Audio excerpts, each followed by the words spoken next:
स्त्री जो कि एक बेईमान भी हो गई हो, जहाँ ऐसी स्त्री देखी जाती हो वहाँ पे जो है कलयुग का वास होता है।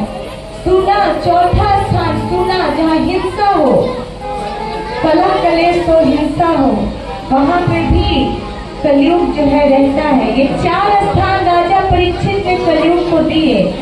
अभ्यर्थी तस्रा तस्मै स्थानानि कलयुगौ धृतं पानं स्त्रिया सोना यत्र धर्मश्चतुर्विधः।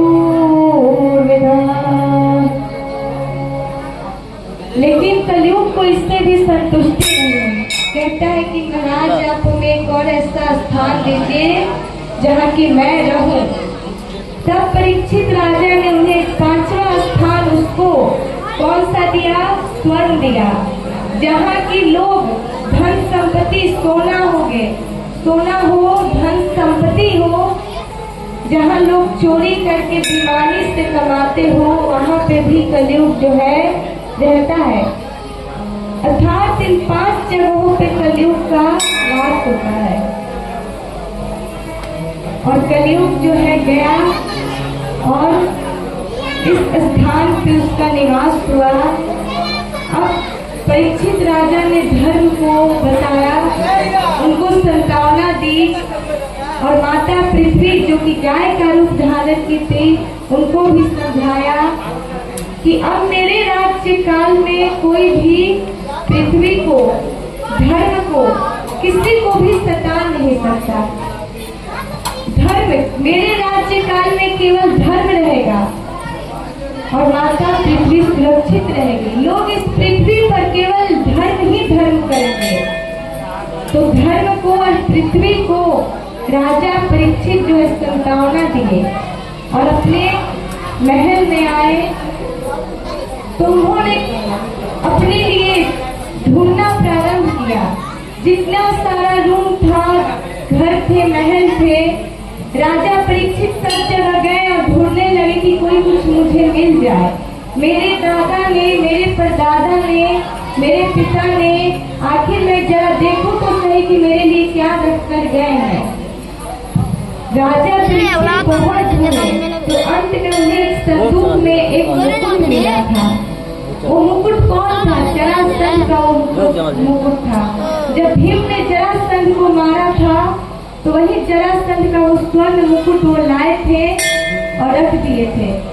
आज वही राजा परीक्षित ने उस मुकुट को पहना और उस मुकुट में कलयुग का वास था, क्योंकि वो झगड़ा करके, कलह कलेश करके, युद्ध करके लाया हुआ मुकुट था। उसी को राजा परीक्षित पहने और शिकार करने के लिए चल दिए। गए वन में शिकार करते करते उन्हें इतनी तेज प्यास लगी, भूख प्यास से व्याकुल होकर वो समीक ऋषि के आश्रम पर जब आए तो क्या देखते हैं कि ऋषि जो महात्मा है ये ध्यान में बैठे हुए हैं। परंतु परीक्षित को ये समझ में नहीं आया कि कोई भगवान के ध्यान में बैठा हुआ है और हम उसे जगाए। लेकिन कलयुग का ऐसा उन पर प्रभाव पड़ गया था कि उन्होंने ध्यान मग्न बैठे उस ऋषि को जगाना प्रारंभ किए। जब वो नहीं जा रहे थे अपने ध्यान से, वो जब अडिग नहीं हुए तो परीक्षित को बहुत क्रोध आया। उन्होंने वहां पे एक मरा हुआ सर्प था, उसी सर्प को लिए और उस ऋषि के गले में डाल दिया और चले गए।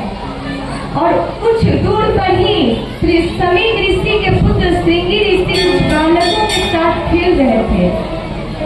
जब उनको पता चला कि मेरे पिता के गले में किसी ने मरा हुआ सर्प डाल दिया है, वो भी उनकी ध्यान में बैठे हुए हैं, उन्होंने क्या किया कि उसी समय उन्होंने प्रतिज्ञा कर ली और परीक्षित को श्राप दिया कि जिसने भी मेरे पिता के गले में मरा हुआ सर्प डाला है, आज के ठीक 7वें दिन उसको तक्षक नाग डस लेगा और उसकी मृत्यु हो जाएगी। इधर परीक्षित जो है जब अपने महल में आए और उन्होंने अपने मुकुट को उतारा, तब उन्हें सब आभास हो गया कि मैंने कौन कौन सी गलतियां की है। मुझे श्रृंगी किसी का श्राप मिला है, उन्हें सब कुछ अनुभव हो गया और उसी समय अब उन्होंने अपने कल्याण के बारे में सोचा। क्या करते हैं कि अपने पुत्र जन्मेजय को उन्होंने राज्य पद दे दिया और स्वयं चले गए, गंगा के तट पर आए और वहां पे बैठ गए आसन लगा के।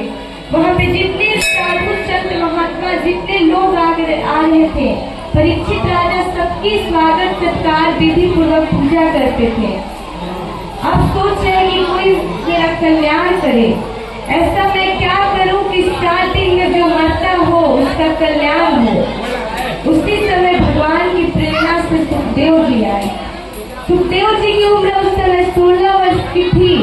आए वो, परीक्षित बहुत प्रसन्न हुए, उन्हें आसन देते हैं बैठने के लिए, विधि पूर्वक पूजा सत्कार किए और सुखदेव जी ने पूछा कि राजन बताइए आपका क्या प्रश्न है, बताओ क्या प्रश्न है तुम्हारा।